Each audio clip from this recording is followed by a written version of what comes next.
Today's topic is the difference between stock and inventory. So, stock and that is inventory. First point of stock is stock refers to finished goods that are ready for sale. कि जो stock है वो refer करता है finished goods को जो कि ready होते हैं उनके sale के लिए. Now the inventory refers to all goods and materials a business owns for sale and production. कह रहे हैं कि इन्वेंट्री रिफर्स करता है उन सभी गुड्स को या फिर मटेरियल्स को, ठीक है, जो एक बिजनेस के पास या फिर जो एक बिजनेस के पास होते हैं सेल करने के लिए या फिर प्रोडक्शन करने के लिए. इट मीन्स इन्वेंट्री में हमारे गुड्स भी अवेलेबल होते हैं और जो हमारा रॉ मटेरियल होता है वो भी अवेलेबल होता है. इसलिए लिखा है गुड्स को हम क्या करते हैं, सेलिंग करते हैं, और जो रॉ मटेरियल्स होता है उससे क्या करते हैं, प्रोडक्शन करते हैं. Now the next point is stock has a narrow scope. जो स्टॉक होता है उसका एक नैरो स्कोप होता है, ठीक है. अब बात करते हैं इन्वेंट्री की. Inventory has a wider scope. अब जो इन्वेंट्री होती है इसका स्कोप जो होता है वो वाइडर होता है. वाइडर क्यों होता है, क्योंकि इसमें एक चीज़ इंक्लूड नहीं है, इसमें मैक्सिमम चीज़ें इंक्लूड है. जैसे कि हमारे पास गुड्स भी अवेलेबल हैं सेल आउट करने के लिए, रॉ मटेरियल्स भी हमारे पास अवेलेबल है प्रोडक्शन करने के लिए. तो इट मीन्स क्या है, इसमें मैक्सिमम चीज़ें अवेलेबल हैं, इसीलिए इसका जो स्कोप है वो वाइडर स्कोप है. लेकिन अगर हम स्टॉक की बात करते हैं उसका स्कोप नैरो इसीलिए है क्योंकि स्टॉक का मीनिंग ही है कि आपके पास गुड्स अवेलेबल हैं सेलिंग के लिए, उसके अलावा और आप और कुछ भी नहीं कर सकते. बट इन्वेंट्री में 2-3 चीज़ें इंक्लूड हैं, दो मिनिमम 2 मान के चलिए कि हमारे गुड्स अवेलेबल हैं सेल आउट करने के लिए और रॉ मटेरियल्स भी हमारे पास अवेलेबल प्रोडक्शन के लिए. इसलिए यहाँ पे वर्किंग आप अगर बहुत इजी वे में समझ सकें तो स्टॉक में वर्किंग कुछ नहीं है, चीज़ें तैयार हैं सेल आउट करने के लिए, इसलिए इसका नैरो स्कोप हो गया. इन्वेंट्री में क्या है, हमारे पास वर्कआउट करने के लिए बहुत सारी चीज़ें हैं, जैसे कि गुड्स तैयार हैं सेल आउट करने के लिए, रॉ मटेरियल है प्रोडक्शन करने के लिए. इट मीन्स हमारा जो इसलिए जो इसका स्कोप होगा वो हमारा वाइडर स्कोप है. Now the third point of stock is mainly finished products. जो स्टॉक होते हैं वो हमारे फिनिश्ड प्रोडक्ट होते हैं. अब बात क्या है कि what do mean by finished product. Finished product मतलब क्या है कि एक ऐसा प्रोडक्ट जिसका जो प्रोडक्शन है वो बिल्कुल फिनिश हो गया है, फुल एंड फाइनल हो गया है, अब वो रेडी है सेल के लिए. नाउ द इन्वेंट्री में हमारे क्या क्या चीज़ें इंक्लूड है, रॉ मटेरियल्स इंक्लूड है. WIP it means work in progress, कि हमारा वर्क चल रहा है प्रोग्रेस में, ठीक है. नेक्स्ट है हमारा फिनिश्ड गुड्स अवेलेबल होते हैं, स्पेयर पार्ट्स होते हैं. MRO मतलब maintenance repair and operating items. तो सो these are things which are included in inventory, ठीक है. Next point of stock is it is the final stage before products are sold. कि एक तरीके से फाइनल स्टेज है जब आप किसी भी चीज़ को सोल्ड आउट कर रहे हो उससे पहले की, ठीक है. क्योंकि सेल आउट के बाद तो कोई बचता ही नहीं है, लास्ट स्टेज ही होती है हमारी सेल करना.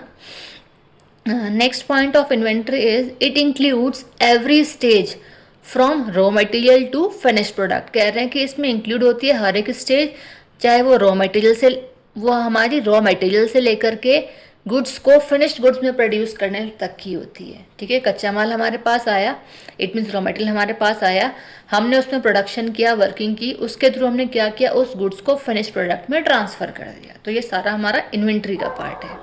Now the next point of stock is commonly used bye retailers and wholesalers.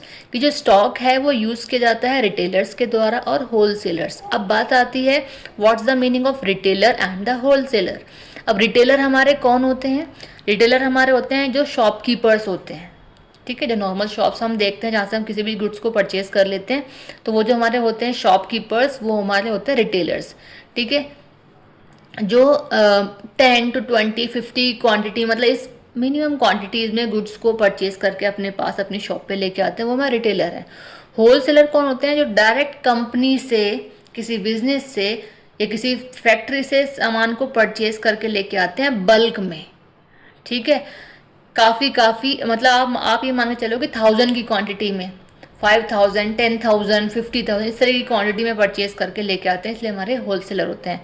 Wholesaler अपने पास सारा सामान रखने के बाद स्टॉक में वो क्या करते हैं, रिटेलर्स को प्रोवाइड करते हैं. जो रिटेलर्स होते हैं वो गुड्स को परचेज होलसेलर से करते हैं, ठीक है. Now the inventory. Commonly used by manufacturers as well as retailers. ये हमारा यूज़ किया जाता है मैन्युफैक्चरर्स के द्वारा भी। मैन्युफैक्चरर्स कौन होते हैं? जो किसी भी चीज़ को मैन्युफैक्चर कर रहे हैं, बना रहे हैं, क्योंकि यहाँ पे रॉ मटेरियल अवेलेबल होता है इन्वेंट्री में। अभी कहा था ना ऊपर कि इसमें रॉ मटेरियल इंक्लूड होता है, तो रॉ मटेरियल से क्या होगा? मैन्युफैक्चरिंग की जाएगी, एज वेल एज रिटेलर्स भी यहाँ पे अवेलेबल होते हैं। Now the next point of stock is it represents the value of products available for sale। ये represent करते हैं value एक product की जो कि available होते हैं हमेशा हमारे selling के लिए। Now the inventory it represents the total value of all materials।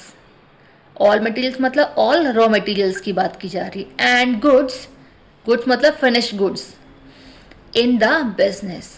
ठीक है, तो ये है हमारा inventory.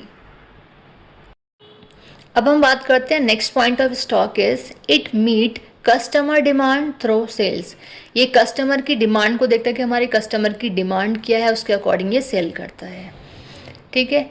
Now the inventory it support production.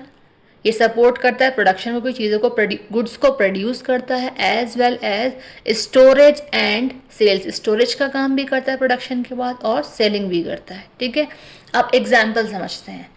अब स्टॉक का एग्जाम्पल है अ क्लोथिंग शॉप हैज़। एक क्लोथिंग शॉप है, कपड़ों की शॉप है, तो उसके पास 100 टी शर्ट्स हैं, 50 जीन्स हैं, 30 जैकेट्स हैं। So these ready to sell products are called stock. वो सारी चीज़ें बिल्कुल अवेलेबल हैं, रेडी हैं सेल आउट करने के लिए। तो एग्जाम्पल हुआ हमारा स्टॉक का, क्योंकि स्टॉक में हमने क्या कहा था कि जो गुड्स हैं वो अवेलेबल हैं या रेडी हैं सेल आउट करने के लिए, नोन एज स्टॉक। तो वही हमारा एग्जाम्पल है। When we talk about inventory, a garment factory has. एक जो गारमेंट की फैक्ट्री है, कपड़ों की जो फैक्ट्री है, उसके पास क्या है? कॉटन फैब्रिक है। ठीक है, मतलब कॉटन फैब्रिक का रॉ मटेरियल है। आगे हाफ स्टिच शर्ट्स हैं। ठीक है, लिखा है WIP, अभी आगे आपको बताया था इसका फुल फॉर्म। नेक्स्ट है रेडीमेड शर्ट्स हैं, तो वो हमारा फिनिश्ड गुड्स हो गया। फिर लिखा है स्विंग मशीन निडल्स हैं। ठीक है, जो सिलाई मशीन होती है उसके निडल्स हैं और थ्रेड्स हैं, तो वो हमारा पार्ट हो गया MR होगा। तो हमारे सारे एग्जाम्पल करके मतलब सारे पार्ट्स बता दिए। तो कहते हैं all these items together are called inventory.